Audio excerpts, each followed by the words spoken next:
ನಮಸ್ತೆ ಮಿತ್ರರೇ, ಎಲ್ಲರಿಗೂ ಶ್ರೀ ಕೃಷ್ಣ ಜನ್ಮಾಷ್ಟಮಿಯ ಶುಭಾಶಯಗಳು. ಉಂಡೆ ಮಾಡಿ ಆಯಿತು, ಚಕ್ಕುಲಿಗಳನ್ನೆಲ್ಲ ನಾವು ಮೊದಲೇ ರೆಡಿ ಮಾಡಿ ಇಟ್ಕೊಳ್ಬಹುದು. ಆದರೆ ಅವಲಕ್ಕಿಯ ಪಂಚಗಜ್ಜಾಯ ಅಂದರೆ ಪಂಚಗಜ್ಜಾಯ ಅಲ್ಲ, ಪಂಚಗಜ್ಜಾಯ ಮತ್ತು ಅವಲಕ್ಕಿಯ ಪ್ರಸಾದವನ್ನು ಈಗಲೇ ಅಂದರೆ ಇವತ್ತಿನ ದಿನವೇ ಕೃಷ್ಣಾಷ್ಟಮಿಯಂದೇ ನಾವು ಮಾಡುವುದು. ಹಾಗಾದರೆ ಇವತ್ತು ನಾನು ಹೆಚ್ಚಾಗಿ ಟೆಂಪಲ್ಗಳಲ್ಲಿ ಮಾಡುವಂತಹ ಅವಲಕ್ಕಿ ಮನೋಹರ ಇದನ್ನು ಮಾಡಿ ತೋರಿಸಲಿದ್ದೇನೆ. ಇವತ್ತು ನನ್ನ ಕೃಷ್ಣನಿಗೆ ಅವಲಕ್ಕಿಯ ಮನೋಹರವನ್ನೇ ನಾನು ನೈವೇದ್ಯವಾಗಿ ಇಡಲಿದ್ದೇನೆ. ಹಾಗಾದರೆ ಈ ಅವಲಕ್ಕಿ ಮನೋಹರ ಹೇಗೆ ಮಾಡುವುದು, ಅದಕ್ಕೆ ಏನೆಲ್ಲ ಸಾಮಗ್ರಿಗಳು ಬೇಕು ಎಂದು ನೋಡುವ ಮೊದಲು ಯಾರೆಲ್ಲ ನನ್ನ ಚಾನಲನ್ನು ನೋಡ್ತಿದ್ದೀರಿ, ಯಾರೆಲ್ಲ ಇನ್ನೂ ಸಬ್ಸ್ಕ್ರೈಬ್ ಆಗಿಲ್ಲ, ದಯವಿಟ್ಟು ಸಬ್ಸ್ಕ್ರೈಬ್ ಮಾಡಿ ಸಪೋರ್ಟ್ ಮಾಡಿ ಎಂದು ಹೇಳುತ್ತಾ ಬನ್ನಿ ಅಡಿಗೆ ಮನೆಗೆ ಹೋಗೋಣ. ನಮಸ್ತೆ ಮಿತ್ರರೇ, ನೋಡಿ ಇವತ್ತು ಕೃಷ್ಣಾಷ್ಟಮಿಗೆ ಬಹಳ ಶ್ರೇಷ್ಠವಾದ ಅವಲಕ್ಕಿಯ ಪ್ರಸಾದ ಮಾಡ್ತಿದ್ದೇನೆ ನಾನು. ಇದನ್ನು ಹೆಚ್ಚಾಗಿ ಸೌತಡ್ಕದಲ್ಲಿ ಮಾಡ್ತಾರೆ. ಸೌತಡ್ಕದ ಅಂದರೆ ಬಂಟ್ವಾಳದಲ್ಲಿರುವ ಸೌತಡ್ಕದ ಮಹಾಗಣಪತಿ ಟೆಂಪಲ್ನಲ್ಲಿ ಮಾಡುವಂತಹ ಅವಲಕ್ಕಿ ಮನೋಹರ ಪ್ರಸಾದ. ಇವತ್ತು ನಾವು ಅಷ್ಟಮಿಯ ದಿವಸ ನಮ್ಮ ಕೃಷ್ಣನಿಗೂ ಈ ಅವಲಕ್ಕಿ ಮನೋಹರದ ಪ್ರಸಾದವನ್ನು ಇಟ್ಕೊಳ್ಬೋದು. ಏನಿಲ್ಲ, ಸಿಂಪಲ್ ಆಗಿ ಮಾಡುವಂತಹದ್ದು. ಇದಕ್ಕೆ ಮೊದಲಿಗೆ ನೋಡಿ 100 ಗ್ರಾಮ್ಸ್ನಷ್ಟು ನಾನು ಅವಲಕ್ಕಿ ತೆಗೆದುಕೊಂಡಿದ್ದೇನೆ. 100 ಗ್ರಾಮ್ಸ್ನಷ್ಟು ಹಸಿ ತೆಂಗಿನ ತುರಿ, ಫ್ರೆಶ್ ತೆಂಗಿನ ತುರಿ ತೆಗೆದುಕೊಂಡಿದ್ದೇನೆ. ನೀವು ಬೇಕಿದ್ದರೆ ಡ್ರೈ ತೆಂಗಿನ ತುರಿಯನ್ನು ಸಹ ತೆಗೆದುಕೊಳ್ಬೋದು, ಡ್ರೈ ಕೊಕೊನಟ್ ಸಹ. 100 ಗ್ರಾಮ್ಸ್ನಷ್ಟು ಬೆಲ್ಲ ತೆಗೆದುಕೊಂಡಿದ್ದೇನೆ. ಇಲ್ಲಿ ಎಳ್ಳು, ಬಿಳಿ ಎಳ್ಳು ಸಾಕ್ತದೆ, ಕಪ್ಪು ಎಳ್ಳು ಸಾಕ್ತದೆ, ಸ್ವಲ್ಪ ಗೋಡಂಬಿ, ದ್ರಾಕ್ಷೆ ಮತ್ತು ಸ್ವಲ್ಪ ಏಲಕ್ಕಿ. ಹಾಗಾದರೆ ಹೇಗೆ ಮಾಡುವುದನ್ನು ನೋಡೋಣ. ವೀಕ್ಷಕರೇ, ಮೊದಲಿಗೆ ಒಂದು ಬಾಣಲೆಯನ್ನು ಉರಿಸುತ್ತಿದ್ದೇನೆ. ಸ್ವಲ್ಪ ಇದು ಬಿಸಿಯಾಗುವಾಗ ಒಂದೊಂದೇ ಸುರಿಗೆ ಎಳ್ಳನ್ನು ಹುರಿದುಕೊಳ್ಳೋಣ.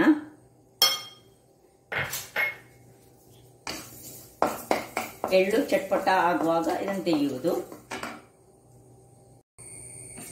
ನೋಡಿ ವೀಕ್ಷಕರೇ, ಎಳ್ಳು ಆಯ್ತಿದ್ದು ಚಟ್ಪಟ ಆಗ್ತಾ ಬಂತು. ಈಗ ಇದನ್ನು ತೆಗೆದುಕೊಳ್ಳೋಣ.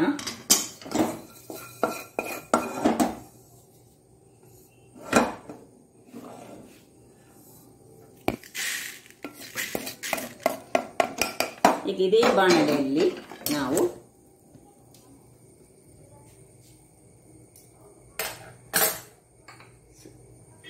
ತೆಂಗಿನ ತುರಿಯನ್ನು ಸ್ವಲ್ಪ ಹುರಿದುಕೊಳ್ಳೋಣ.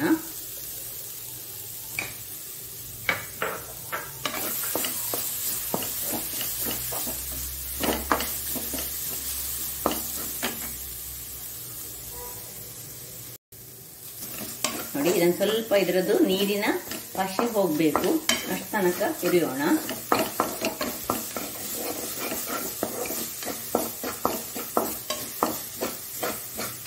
ಡ್ರೈ ಕೊಕೊನಟ್ ಆದರೆ ತುಂಬ ಒಳ್ಳೆಯದಾಗ್ತದೆ.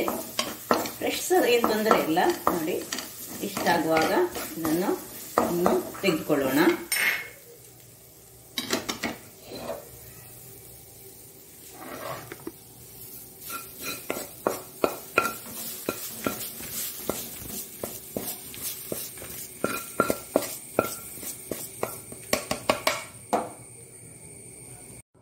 ಮಿತ್ರರೇ, ಈಗ ಈ ತೆಂಗಿನಕಾಯಿ ಹುರಿದ ಈ ಬಣಾಲೆಯಲ್ಲಿ ಸ್ವಲ್ಪ ತುಪ್ಪ ಹಾಕಿ, ಎಷ್ಟು ಬೇಕು ಅಷ್ಟು ತುಪ್ಪ ಹಾಕಿ ನೀವು ಈಗ ಈ ಗೋಡಂಬಿ ಮತ್ತು ದ್ರಾಕ್ಷಿ ಇದನ್ನು ಹುರಿಯೋಣ.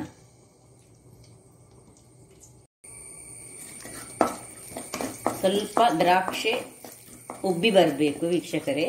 ಉಬ್ಬಿ ಬರುವಾಗ ನಾವು ಅದನ್ನು ತೆಗೆದುಕೊಳ್ಳೋಣ.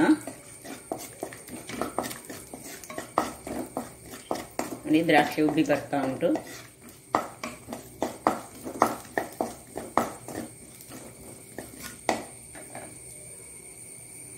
ಇದನ್ನು ತೆಗೆದುಕೊಳ್ತಿದ್ದೇನೆ.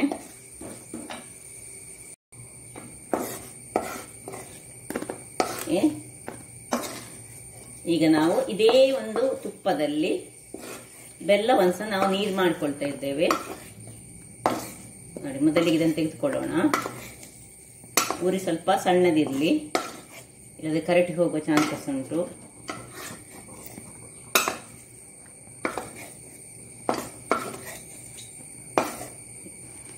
ಈಗ ಇಲ್ಲಿ ಬೆಲ್ಲವನ್ನು ನಾನು ಹಾಕ್ಕೊಳ್ತಿದ್ದೇನೆ ನೋಡಿ. ಸ್ವಲ್ಪ ಇದಕ್ಕೆ ಬೆಲ್ಲ ಹಾಕಿ ಸ್ವಲ್ಪ ನೀರನ್ನು ಹಾಕೊಳ್ಳೋಣ ನೋಡಿ. ಈ 100 ಗ್ರಾಮ್ಸ್ ಬೆಲ್ಲಕ್ಕೆ ಸ್ವಲ್ಪ ಒಂದು 50 ಗ್ರಾಮ್ಸ್ನಷ್ಟು ನೀರನ್ನು ಹಾಕ್ಕೊಂಡು ನಾವಿದನ್ನು ಬೆಲ್ಲದ ಪಾಕ ಮಾಡಿಕೊಳ್ಳೋಣ. ಸಣ್ಣದಾಗಿಟ್ಟುಕೊಳ್ಳೋಣ. ಇಲ್ಲಿ ಅದಕ್ಕೆ 1 ಚಮಚದಷ್ಟು ತುಪ್ಪ ಸಹ ಹಾಕೊಳ್ತಿದ್ದೇನೆ. ಅದರಷ್ಟಕ್ಕೆ ನೀರಾಗ್ಲಿ. ವೀಕ್ಷಕರೇ, ಇಲ್ಲಿ ನೋಡಿ ಸಣ್ಣ ಉರಿಯಲ್ಲಿ ಇದನ್ನು ನಾನು ನೀರಾಗ್ಲಿಕ್ಕೆ ಇಟ್ಟುಕೊಂಡಿದ್ದೇನೆ. ಇಲ್ಲಿ ಇನ್ನೊಂದು ಬಾಣಲೆಯನ್ನು ಇಟ್ಟು ಈಗ ಇದರಲ್ಲಿ ನಾನು ಅವಲಕ್ಕಿಯನ್ನು ಸ್ವಲ್ಪ ಹುರಿತೇನೆ. ಅಂದ್ರೆ ಅದು ಸ್ವಲ್ಪ ಪರ್ಪರ ಆಗ್ಬೇಕು, ಅಷ್ಟು ಹುರಿಬೇಕು ನಾವೀಗ. ನೋಡಿ, ಇದು ತೆಳು ಅವಲಕ್ಕಿ, ದಪ್ಪ ಅವಲಕ್ಕಿ ಅಲ್ಲ, ತೆಳು ಅವಲಕ್ಕಿಯನ್ನು ನಾವು ಇದನ್ನು ಚೆನ್ನಾಗಿ ಸ್ವಲ್ಪ ಒಳ್ಳೆ ಫ್ರೈ ಆಗುವಷ್ಟು ಮಾಡೋಣ. ಅದು ಒಳ್ಳೆ ಕ್ರಿಸ್ಪಿ ಆಗಬೇಕು, ಅಷ್ಟು ನಾವು ಫ್ರೈ ಮಾಡಿಕೊಳ್ಬೇಕು. ಈಗ ಅದು ಫ್ರೈ ಮಾಡಿ ನಾನು ನಿಮಗೆ ತೋರಿಸ್ತೇನೆ.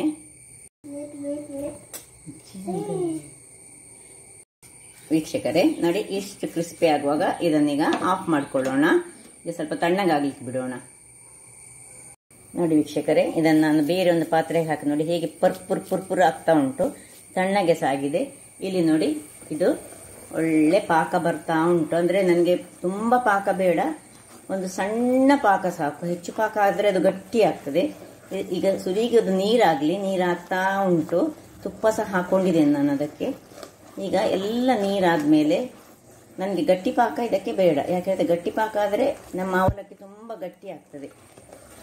1 ಎಳೆ ಸಹ ಬೇಡ ನಮಗೆ. ಜಸ್ಟ್ ಇದು ನೀರಾಗಿ ಸ್ವಲ್ಪ ಪಾಕದ 1 ಎಳೆ ಪಾಕಕ್ಕೆ ಹೋಗ್ಲಿಕ್ಕೆ ಆಗ್ತದೆ ಹೇಳುವಾಗ ನಾವೀಗ ಇದನ್ನು ಆಫ್ ಮಾಡಿಕೊಂಡು ಏನ್ ಮಾಡಬೇಕು, ಉಳಿದೆಲ್ಲ ಏನೆಲ್ಲ ಫ್ರೈ ಮಾಡಿಕೊಂಡಿದ್ದೇವೆ ನಾವು ಅದನ್ನೆಲ್ಲ ಅದಕ್ಕೆ ಹಾಕೊಳ್ಳಿಕ್ಕೆ ಉಂಟು. ಈಗ ನೋಡಿ 1 ಎಳೆ ಪಾಕ ಆಗ್ತಾ ಉಂಟು. ಇಲ್ಲಿ ನೋಡಿ, ಏಲಕ್ಕಿಯನ್ನು ಸ್ವಲ್ಪ ಗುದ್ದಿಕೊಂಡು ನಾವು ಈ ಬೆಲ್ಲದ ಪಾಕಕ್ಕೆ ಹಾಕೊಳ್ಳೋಣ.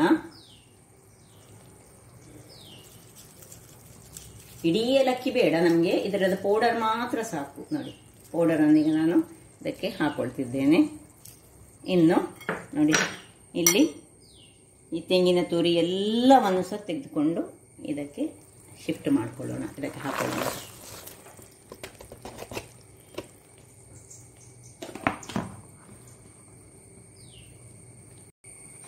ಹಾಕೊಂಡು ಕೂಡಲೇ ಎಲ್ಲವನ್ನು ಸಹ ಮಿಕ್ಸ್ ಮಾಡಿಕೊಳ್ಬೇಕು. ಈಗ ನಾನು ಈ ಗ್ಯಾಸ್ ಸ್ಟವ್ ಅನ್ನು ಆಫ್ ಮಾಡಿಕೊಳ್ತಿದ್ದೇನೆ. ಇನ್ನು ಈ ಅವಲಕ್ಕಿಯನ್ನು, ಹುರಿದಿಟ್ಟ ಅವಲಕ್ಕಿಯನ್ನು ಸಹ ಇದಕ್ಕೆ ಹಾಕೊಳ್ಳುವುದು. ಹಾಕೊಂಡು ಒಳ್ಳೆ ಚೆನ್ನಾಗಿ ತಿರುಗಿಸಿಕೊಳ್ಳುವುದು ವೀಕ್ಷಕರೇ.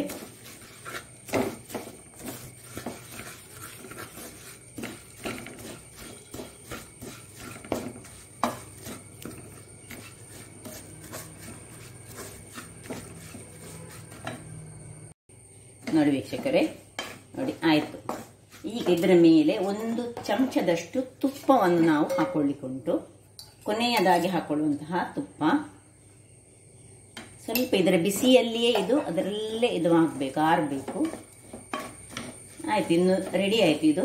ಇನ್ನು ಸ್ವಲ್ಪ ಹೊತ್ತಲ್ಲಿ ಇನ್ನು ಹೆಚ್ಚು ಮಾಡಿದರೆ ಗಟ್ಟಿ ಆಗ್ತದೆ. ಅದಕ್ಕೆ ನಾವು ಇದರಲ್ಲಿ ಇನ್ನು ಕೃಷ್ಣನಿಗೆ ಸರ್ವ್ ಮಾಡಲಿಕ್ಕೆ ಒಂದು ಒಳ್ಳೆ ಬಾಳೆ ಎಲೆಯಲ್ಲಿ ಹಾಕೊಳ್ಳೋಣ. ನೋಡಿ ವೀಕ್ಷಕರೇ, ಈಗ ಕೃಷ್ಣನಿಗೆ ಸರ್ವ್ ಮಾಡೋಣ. ನೋಡಿ, ಈಗ ಇಲ್ಲಿ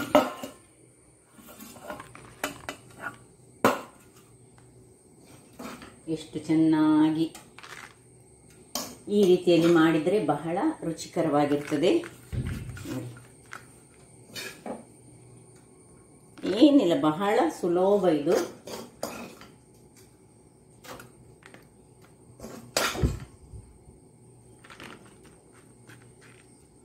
ಇವತ್ತು ರಾತ್ರಿಯ ಶ್ರೀಕೃಷ್ಣ ಜನ್ಮಾಷ್ಟಮಿಗೆ ನೀವು ಪೂಜೆ ಮಾಡುವಾಗ ಈ ರೀತಿಯಾಗಿ ಈ ಅವಲಕ್ಕಿ ಮನೋಹರವನ್ನು ಮಾಡಿ ಕೃಷ್ಣನನ್ನು ಖುಷಿಪಡಿಸಿ. ಹಾಗಾದರೆ ವೀಕ್ಷಕರೇ, ನೋಡಿದಿರಲ್ಲ ಎಷ್ಟೊಂದು ಸುಲಭ ಹಾಗೂ ಆರೋಗ್ಯಭರಿತವಾದ ಈ ಒಂದು ಅವಲಕ್ಕಿಯನ್ನು ಶ್ರೀಕೃಷ್ಣನಿಗೆ ನಾವು ಪ್ರಸಾದವಾಗಿ ಮಾಡಿದ್ದೇವೆ. ಹಾಗಾದರೆ ನನ್ನ ಈ ಕುಕಿಂಗ್ ಚಾನಲ್ ನಿಮಗೆ ಇಷ್ಟ ಆದರೆ ಬೋಳೂರು ಸುವರ್ಣ ಚಾನಲನ್ನು ಲೈಕ್ ಮಾಡಿ, ಶೇರ್ ಮಾಡಿ ಹಾಗೂ ಸಬ್ಸ್ಕ್ರೈಬ್ ಮಾಡಿ ಹಾಗೂ ನನ್ನ ಇನ್ಸ್ಟಾಗ್ರಾಮ್ ಪೇಜನ್ನು ಫಾಲೋ ಮಾಡಿ. ಧನ್ಯವಾದಗಳು.